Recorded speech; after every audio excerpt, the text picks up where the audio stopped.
ഏവർക്കും അക്ഷരമുറ്റത്തേക്ക് സ്വാഗതം.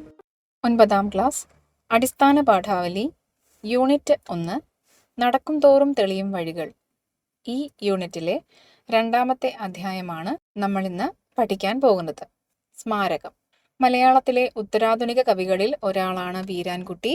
അദ്ദേഹത്തിൻ്റെ മിണ്ടാപ്രാണി എന്ന കവിതാ സമാഹാരത്തിൽ നിന്നെടുത്ത ഒരു കവിതയാണ് സ്മാരകം. ഈ കവിതയുടെ ആമുഖമായി 2 വരികൾ നൽകിയിട്ടുണ്ട്.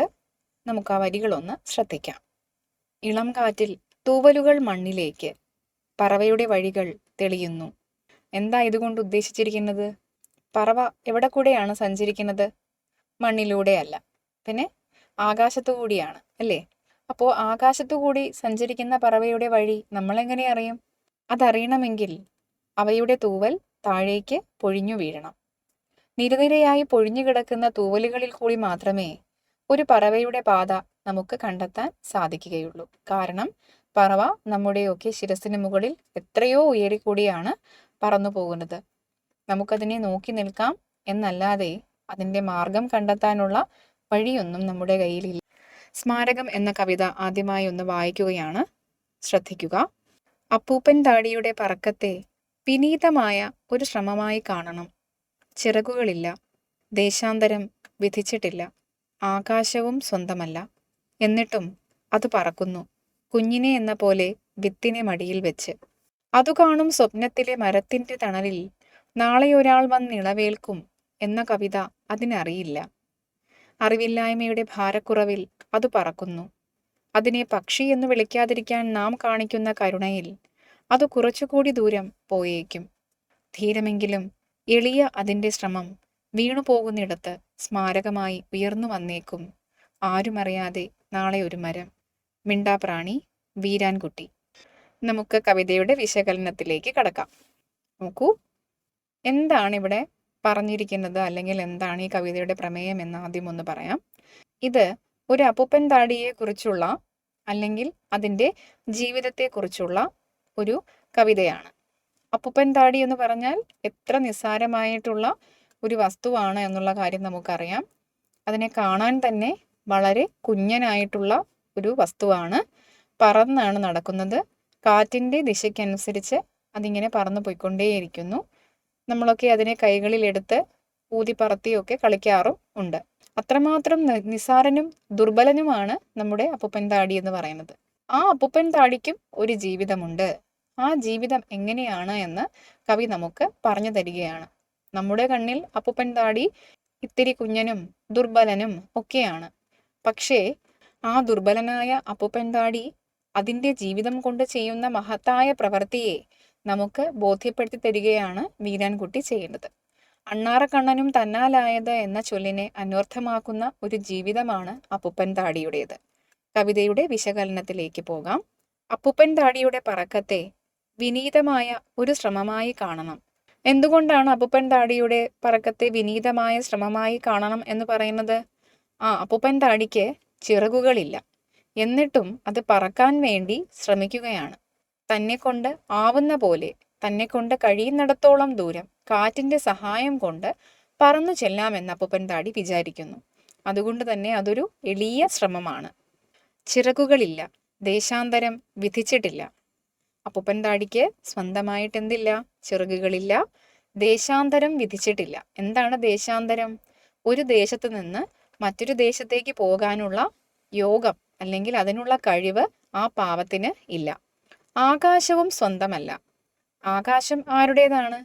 ആകാശത്തുകൂടി പറന്നു നടക്കുന്ന ജീവികളുടെ സ്വന്തമാണ് ആകാശം. മണ്ണ് മനുഷ്യൻ്റെയും മറ്റു ജീവികളുടെയും സ്വന്തമാണെങ്കിൽ ആകാശത്തുകൂടി വിഹരിക്കുന്ന പറവകളുടെ സ്വന്തമാണ് ആകാശം. അപ്പോൾ അപ്പൂപ്പൻ താടിക്ക് സ്വന്തമായി ആകാശവുമില്ല. കാരണം അപ്പൂപ്പൻ താടി ആകാശത്തോളം ഉയർന്നു പറക്കുന്നില്ല അല്ലേ? കാറ്റടിക്കുന്ന ദിശയിലേക്ക് മെല്ലെ മെല്ലെ അതിങ്ങനെ ഒഴുകി പോകുന്നുവെന്നേ ഉള്ളൂ. എന്നിട്ടും അത് പറക്കുന്നു. തനിക്ക് സ്വന്തമായ ചിറകുകളില്ലെങ്കിലും മറ്റൊരു ദേശത്തേക്ക് പറന്നു പോകാനുള്ള കഴിവില്ലെങ്കിലും അതെന്ത് ചെയ്യുകയാണ്? അത് പറക്കുന്നു. കാരണം അതിനൊരു ലക്ഷ്യമുണ്ട്. എന്താണ് അപ്പൂപ്പൻ താടിയുടെ പറക്കലിൻ്റെ ലക്ഷ്യം? തൻ്റെ മടിയിൽ കൊണ്ടു നടക്കുന്ന, സൂക്ഷിച്ച് കുഞ്ഞിനെ പോലെ കൊണ്ടു നടക്കുന്ന ഒരു വിത്തുണ്ട്. എന്തിൻ്റെ വിത്താണ്? അപ്പൂപ്പൻ താടി മരത്തിൻ്റെ വിത്തിനെയും ചുമന്നുകൊണ്ടാണ് അപ്പൂപ്പൻ താടി പറക്കുന്നത്. സത്യത്തിൽ ഈ വിത്തുണ്ടല്ലോ, അപ്പൂപ്പൻ താടി എന്ന് പറയുന്ന മരത്തിന്റെ വിത്ത്, ആ മരത്തിന്റെ വിത്തിനുമേൽ കാണപ്പെടുന്ന പഞ്ഞി പോലെയുള്ള ആവരണത്തെയാണ്, അതിന്റെ പാളിയെയാണ് നാം അപ്പൂപ്പൻ താടി എന്ന് വിളിക്കുന്നത് കേട്ടോ. ഒരു പഞ്ഞി പോലെ കാണപ്പെടുന്ന, മുടി പോലെ കാണപ്പെടുന്ന ഭാഗത്തെയാണ് നാം അപ്പൂപ്പൻ താടി എന്ന് വിളിക്കുന്നത്. അത് ആ വിത്തിനെ സംരക്ഷിക്കുന്നതിന് വേണ്ടി പ്രകൃതി നൽകിയിരിക്കുന്ന ഒരു ഘടനയാണെന്ന് ഓർക്കുക. അപ്പോൾ ഈ വിത്തിനെയും കൊണ്ടാണ് അപ്പൂപ്പൻ താടി എന്ത് ചെയ്യുന്നത്? വളരെ എളിയ ശ്രമം നടത്തുന്നത്. എന്തിനു വേണ്ടി? ഒന്ന് പറന്ന് മറ്റു സ്ഥലങ്ങളിലേക്ക് പോകാനുള്ള ശ്രമം. അതു കാണും സ്വപ്നത്തിലെ മരത്തിന്റെ തണലിൽ നാളെ ഒരാൾ വന്ന് ഇളവേൽക്കും എന്ന കവിത അതിനറിയില്ല. അറിവില്ലായ്മയുടെ ഭാരക്കുറവിൽ അത് പറക്കുന്നു. അപ്പൂപ്പൻ താടി ചുമന്നുകൊണ്ട് നടക്കുന്ന ആ വിത്ത് എവിടെയെങ്കിലും വീണ് ചെടിയായി വലിയ വൃക്ഷമായി വളർന്ന് പടർന്നു പന്തലിക്കുമെന്നും നാളെ ഒരിക്കൽ ആളുകൾ വന്ന് അതിനു താഴെ ഇരുന്ന് നിഴലുകൊള്ളുമെന്നും ഇന്ന് അപ്പൂപ്പൻ താടിക്ക് അറിയില്ല എന്ന് കവി പറയുന്നു. അപ്പോൾ അത്ര വലിയ ഒരു ഉത്തരവാദിത്വവും കൊണ്ടാണ് തൻ്റെ ഈ പറക്കൽ എന്ന് തിരിച്ചറിയാത്തത് കൊണ്ട് തന്നെ അപ്പൂപ്പൻ താടിക്ക് പ്രത്യേകിച്ച് സംഘർഷങ്ങളൊന്നുമില്ല. അപ്പം നിങ്ങൾക്കറിയാം, നിങ്ങളെ ഏതെങ്കിലും ഒരു പ്രധാനപ്പെട്ട കാര്യം ആരെങ്കിലും പറഞ്ഞേൽപ്പിക്കുകയാണെങ്കിൽ അത് പൂർത്തിയാക്കുന്നത് വരെ നിങ്ങൾ അനുഭവിക്കുന്ന ഒരു ടെൻഷൻ ഉണ്ടായിരിക്കും അല്ലേ? അങ്ങനെ ഒരു കാര്യം, അത്ര വലിയ ഒരു കാര്യം താൻ ചെയ്യുന്നുണ്ട് എന്നുള്ള കാര്യം അപ്പൂപ്പൻ താടിക്ക് അറിയില്ല. നാളെ ഒരു വൻ വൃക്ഷമാകാൻ പോകുന്ന ഒരു വിത്തിനെയാണ് താൻ ചുമക്കുന്നത് എന്ന വിവരം അപ്പൂപ്പൻ താടിക്ക് അറിയാത്തത് കൊണ്ട് തന്നെ അത് ആ അറിവില്ലായ്മയുടെ, അറിയാത്തത് കൊണ്ട് തന്നെ ആ ഈ വിത്തിനെ എവിടെയെങ്കിലും കൊണ്ടുപോയി നിക്ഷേപിച്ചാൽ മതിയല്ലോ എന്നുള്ള ഭാവത്തോടു കൂടി ആ പാവം പറന്നുകൊണ്ടേയിരിക്കുകയാണ്. അതിനെ പക്ഷി എന്ന് വിളിക്കാതിരിക്കാൻ നാം കാണിക്കുന്ന കരുണയിൽ അത് കുറച്ചുകൂടി ദൂരം പോയേക്കും. പക്ഷി എന്ന് വിളിച്ചാൽ എന്താണ്? സ്വന്തമായ ചിറകുകളുള്ള, ഒരുപാട് ദൂരം സഞ്ചരിക്കാൻ കഴിയുന്ന ഒരു ജീവിയാണല്ലേ. അപ്പൂപ്പൻ താടിയെ നാം പക്ഷി എന്ന് വിളിച്ചാൽ അപ്പൂപ്പൻ താടിക്ക് സ്വാഭാവികമായും ഒരു ഉത്തരവാദിത്തം ഉണ്ടാകും. കുറച്ചു ദൂരം കൂടി എന്ത് ചെയ്യണം? നമ്മെ പറന്നു കാണിക്കണം എന്ന്. നാം അതിനെ അപ്പൂപ്പൻ താടി എന്ന് വിളിക്കാതിരിക്കുമ്പോൾ അപ്പൂപ്പൻ താടിക്ക് യാതൊരു വിധത്തിലുള്ള ഉത്തരവാദിത്ത ബോധങ്ങളുമില്ല. എങ്ങനെയെങ്കിലുമൊക്കെ പറന്ന് എവിടെയെങ്കിലുമൊക്കെ ചെന്ന് വീഴുന്ന് അവസാനിച്ചു പോട്ടെ എന്ന് കരുതിയാണ് അത് പറക്കുക. ഒരു ടെൻഷനുമില്ലാതെ വളരെ സ്വാഭാവികമായി കാറ്റിന്റെ ഒഴുക്കിനനുസരിച്ച് അപ്പൂപ്പൻ താടി പറന്നുകൊണ്ടിരിക്കുകയാണ്. ധീരമെങ്കിലും എളിയ അതിന്റെ ശ്രമം വീണുപോകുന്നിടത്ത് സ്മാരകമായി ഉയർന്നു വന്നേക്കും ആരും അറിയാതെ നാളെ ഒരു മരം. എന്താണ്? സ്വന്തമായി ചിറകില്ലെങ്കിലും മറ്റു ദേശങ്ങളിലേക്കൊന്നും പറന്നു ചെന്ന് എത്താൻ കഴിയില്ലെങ്കിലും അപ്പൂപ്പൻ താടി വളരെ ധീരമായ ഒരു ശ്രമത്തിൽ ഏർപ്പെട്ടിരിക്കുകയാണ്. എന്താണ്? കാറ്റിന്റെ വേഗത്തിനനുസരിച്ച് അത് കൊണ്ടുപോകുന്നിടത്തേക്ക് പോവുക എന്നുള്ള ദൗത്യം അത് ഏറ്റെടുത്തിരിക്കുകയാണ്. ആരും അറിയാതെ നാളെ അത് എവിടെയെങ്കിലും ചെന്ന് പറന്ന് വീഴും. ആ വീഴുന്നിടത്ത് കിടന്ന് നാളെ ഒരു മരം ഉയർന്നു വരും അല്ലേ?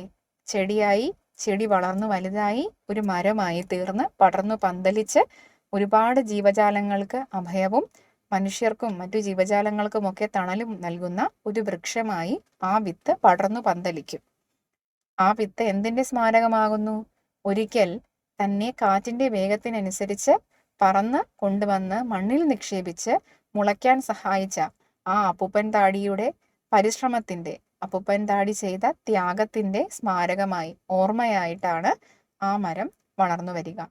അപ്പോൾ നാം കാണുന്ന ഓരോ അപ്പൂപ്പൻ താടി മരവും ഏതെങ്കിലുമൊക്കെ അപ്പൂപ്പൻ താടികൾ തൻ്റെ വിനീതമായ ശ്രമത്തിലൂടെ നേടിയെടുത്ത ഒരു നേട്ടമാണ് എന്നുള്ള കാര്യം കൂടി ഓർക്കുക.